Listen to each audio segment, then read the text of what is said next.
Assalamualaikum warahmatullahi wabarakatuh. Selamat pagi anak-anak kelas 5. Hari ini kita akan melanjutkan kembali pembelajaran tema 6, panas dan perpindahannya, subtema 1, suhu dan kalor, dan kita masuk ke pembelajaran keempat. Alangkah baiknya sebelum kita memulai pembelajaran pada pagi hari ini, kita berdoa terlebih dahulu.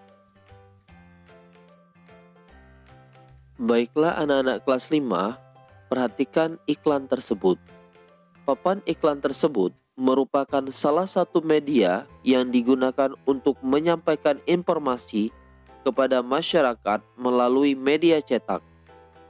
Iklan tersebut berisikan ajakan kepada masyarakat untuk tidak membuang sampah ke sungai.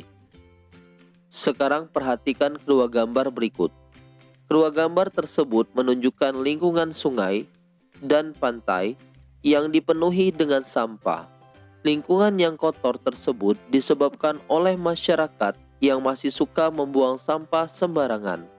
Lingkungan yang kotor merupakan salah satu dampak negatif dari interaksi manusia dengan lingkungan alam. Lalu apa saja pengaruh negatif interaksi manusia dengan lingkungan alam?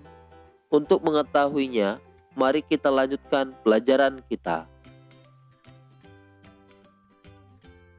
Pengaruh negatif interaksi manusia dengan lingkungan alamnya. Manusia tidak dapat hidup tanpa mengandalkan lingkungan alamnya.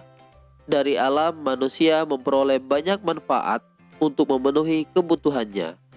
Pertanian, perkebunan, perikanan, peternakan merupakan bentuk-bentuk interaksi manusia dengan lingkungan alamnya untuk memenuhi kebutuhan hidupnya.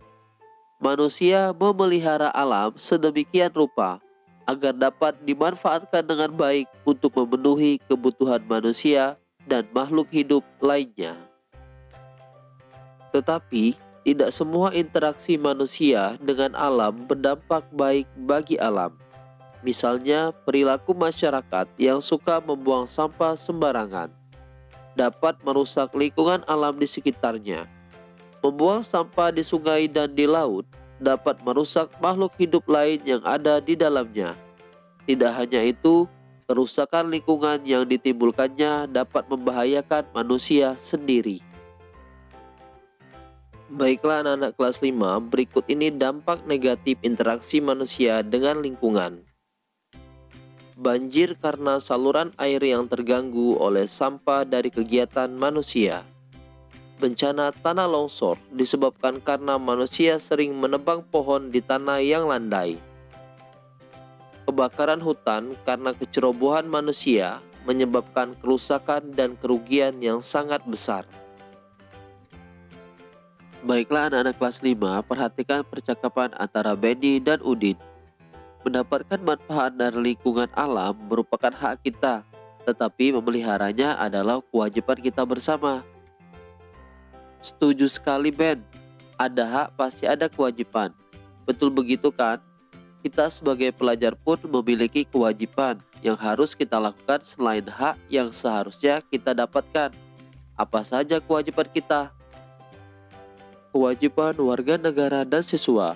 Baiklah anak-anak kelas 5, apa yang kamu rasakan jika sekolahmu dipenuhi dengan sarana belajar yang kotor, penuh coretan, dan rusak?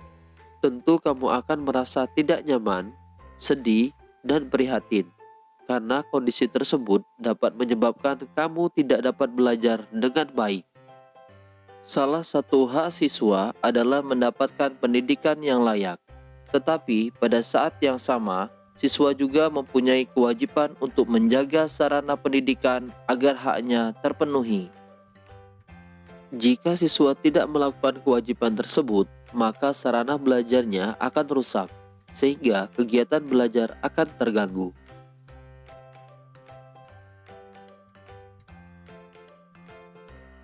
Apakah yang dimaksud dengan kewajiban?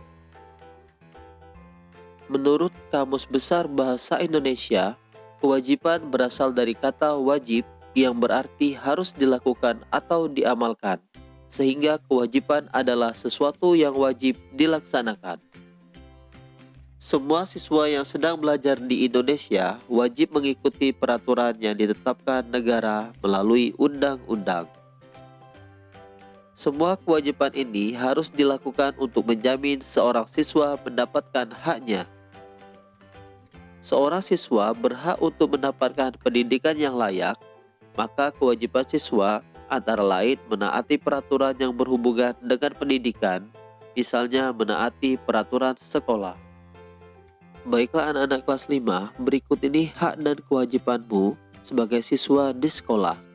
Hakmu sebagai siswa di sekolah antara lain mendapatkan pendidikan dan pengajaran di sekolah, menggunakan fasilitas pembelajaran di sekolah, peroleh bimbingan dan konsultasi.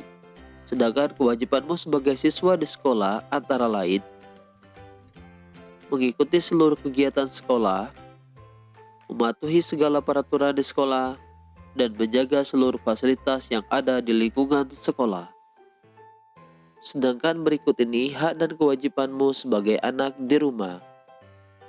Hakmu sebagai anak di rumah antara lain hak mendapat perlindungan, hak mendapat kasih sayang, hak mendapat jaminan kesehatan yang layak.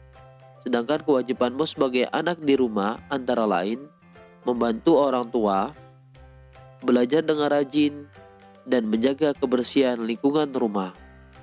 Baiklah anak-anak kelas 5, demikian tadi pembelajaran kita pada pagi hari ini. Bapak harap semoga kalian mengerti. Ingat pesan Bapak 3M, menggunakan masker saat di luar rumah, mencuci tangan setelah bepergian, dan menjaga jarak di dalam keramaian. Bapak akhiri, Assalamualaikum warahmatullahi wabarakatuh. Selamat pagi.